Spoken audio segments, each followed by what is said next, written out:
Sino sa Soler ang lumapit sa iyo para sabihin, oy, Mr. Hernandez, magsugal ka, kaming bahala, bigyan ka namin ng fake ID para hindi ka matrace sapagkat bawal dito ang government official. Sino doon? Hindi ko po maalala ang Sino? pangalan niya, Imposible pero... hindi mo maalala. Hindi, totoo po, Your Honor, pero alam ko po, ano siya, parang yung mga business...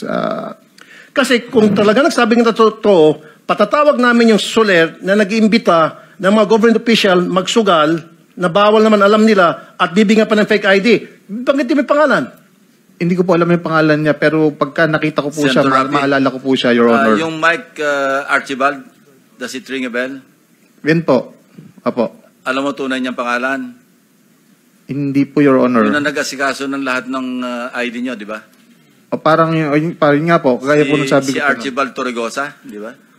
Na-meet mo siya?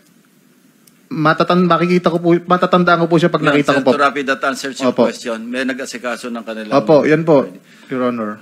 Mike Archibald, ang tunay na pangalan is Archibald Torregosa, right? Opo, Your Honor. Thank you, Senator. Kaya nga, Mr. Chair, imbitahan natin yung Mike Archibald. Dahil kung totoong sinasabi niya, aba, bakit pa ipagbabawal ng ating gobyerno ang mga government official magsugal sa mga kasino, kung meron palang mga tao sa kasino na nag-iimbita sa mga corrupt na government officials, tinuturuan na maging corrupt ang mga government officials, magsugal at sila nang bahal magbigay ng false identity. You'll be invited sa next hearing natin. Archibald Torregosa, kindly take note.